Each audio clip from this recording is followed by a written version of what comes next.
You've been arrested for domestic violence and the victim is fully on your side. You might assume that if they want the charges dropped and they want to and they're going to stay with you, then everything will work out. But here's the truth. Although it might work out eventually, it's not going to be because they want the charges dropped. And at the first court date, the prosecution will ask for a no contact order, even if the victim doesn't want one. If a no contact order is issued, it will make it a crime for you to even talk to the victim. So in this video, I'm going to explain how these orders are issued, why they're so devastating, and what you can do to avoid one. And make sure to stay till the end because I'll share the most critical step you need to take to protect yourself and your family. My name is Veronica.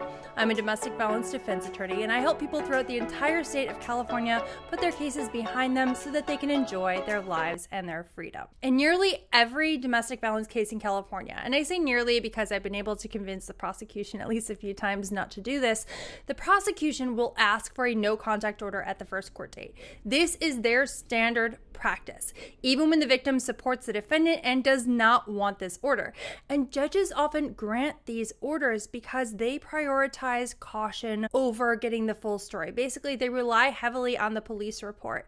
And so what happens at this first court date is the prosecution will read from the police report. It might be the first time that the prosecutor is even looking at it and say, here's what's alleged. And it sounds really bad for you. It may not even accurately reflect what the alleged victim said, but the judge does not care, and there's not a whole lot that can be done to dispute that at the first court date. The judge goes based on the allegations. It's understandable that the judge and the prosecution would be worried if there's a domestic violence charge that the defendant will do something much worse, right? The O.J. Simpson is an example that the cops talk about a lot. They're worried that something like that will happen. And what happens then? Well, not only is potentially a life or lives lost, but careers are lost. And that is what they are concerned about. So if the prosecutor at least asks for the protective order, well, they can say, they did their job. And then it's up to the judge. Are they going to grant it or not? And for the judge, it's much safer, whether it's because they actually care about the victim who may or may not even want this protective order, or whether they are worried about their career, to issue a protective order.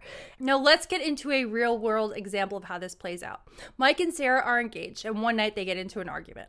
A neighbor hears yelling and calls the police. Now when the officers arrive, Sarah tells them that she's fine and she doesn't want Mike arrested, but they take him into custody anyway, saying that they can see a bruise on her face. And it's not a bruise. She's just like some of us know all too well, an ugly crier. And she even bails him out. At the first court date, the prosecution reads from the police report saying that Sarah had a black eye and that the neighbor had to call the police. The prosecutor asks for a no contact order, stating that he knows that the victim is here, but she doesn't know what's best for her, and he believes that she is suffering from battered spouse syndrome. Sarah is shocked and she doesn't know what to do or what to say, and the judge grants the order. Practically speaking, what are Mike and Sarah supposed to do in this situation? They are a young couple with good jobs, but they aren't made of money. So Mike sleeps on a friend's couch, and that night Sarah texts Mike, "I love you," but he can't even text her back. This is real life. This happens all the time, and we think that in the land of the free, of course it couldn't. But this is for real, how domestic violence cases are handled in California. When a no-contact criminal protective order is issued, any communication with the victim becomes a crime, even if they are the one reaching out to you. And violating the order, even if it's accidentally, even if it's just responding to them, that can be new charges. And that new charge, if you are charged with violating a protective order, not only does that mean that you might have to post bail again, but that means that now if there's proof of that, that is a slam dunk case for the prosecution. An example of this are jail calls or text messages, or I've even had a desperate prosecutor in a trial that he was losing and he ultimately lost, claim that he saw my client and the alleged victim outside of the courthouse walking together. Now, in another example, let's look at Ben and Lisa. After court, they mistakenly think it's okay to see each other because Lisa doesn't want the no contact order. It's obviously BS. But one night, coming home from dinner together, Lisa does a classic California roll. I don't know if people still say that, but at a stop sign, and she gets pulled over. But Ben is the one who gets arrested for violating the order, and now he faces new charges. So the original case becomes harder to fight, and he has limited options to protect his future with the original charge, all because of a misunderstanding about how serious these orders are and how all of this works. Now, if you wait until your first court date, you're already at a disadvantage. The prosecution will be prepared to push for a no contact order, and without a strategy in place, it's very likely that the judge will grant it. And once a no contact order is issued, it is difficult to get it lifted. One thing that prosecutors do, which I find revealing about how they treat domestic violence cases, and they do this routinely, is that they will agree as a condition of the defendant taking a plea. Usually it's going to be a plea of no contest or guilty. They will agree to lift the protective order.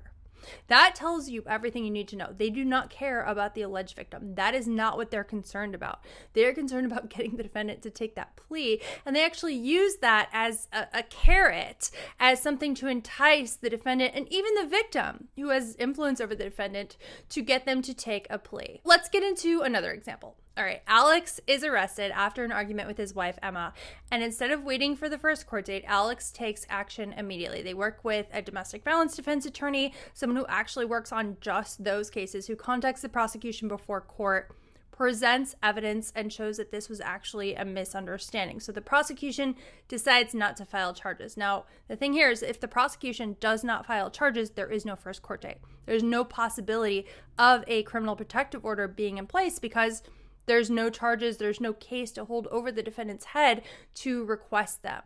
So Alex and Emma are able to stay together and move forward without the added stress and the separation.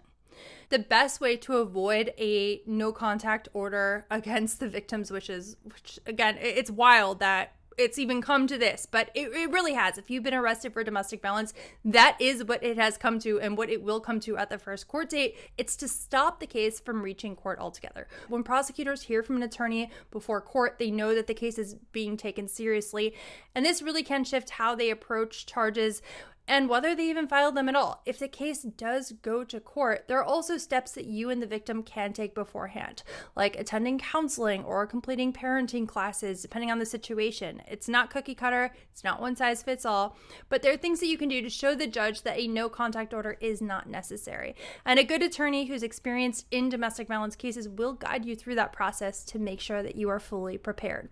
If the prosecution still requests a no contact order, your attorney will challenge it in court. And I do this all the time. I challenge it in court, and usually despite the prosecution's request for a no contact order, we are able to make sure that one does not get issued against my client. But that is because I and my clients are incredibly proactive in what we do before court. So even if charges get filed, that they don't have this insane result where two people who want to be together literally cannot without one of them committing a crime. The sooner that you act, the more options that you will have to protect what matters most. I hope that this video helped you. I mean, this is an issue that is so unjust, it's so crazy that I tell people when they ask me, why are you a domestic violence defense attorney of all things? Because I imagine myself in this situation. My boyfriend or my husband gets arrested for domestic violence even though he didn't do anything. I want charges dropped, and they make it illegal for him to contact me. What about my rights as the victim? I mean, it's crazy because they literally don't care. This to me is really problematic, and it's very telling of how domestic violence cases are handled by the prosecution in California. But the good news is they do not prosecute every single case. They don't have the resources. And so I step in, I show them that we are going to fight this case all the way if you continue with it. And many times you're able to get it dropped early, and in over 95% of the cases that I had in the last year where the client hired me in the last year and it was resolved without a conviction. I did that math myself using spreadsheets and having my staff assist me with getting all the cases together. And that's not because it's easy. That's not the result that these cases have in general in California. It is because we work so hard and because they know that we are going to fight them every step of the way if they insist on moving forward with the charges. If you do need help with a criminal case in California, feel free to give me a call. You can find my number down below. You can also book a call there. And if you did find this video helpful, please don't forget to like, subscribe, ring the bell, and leave a comment if you have one or if you have a question.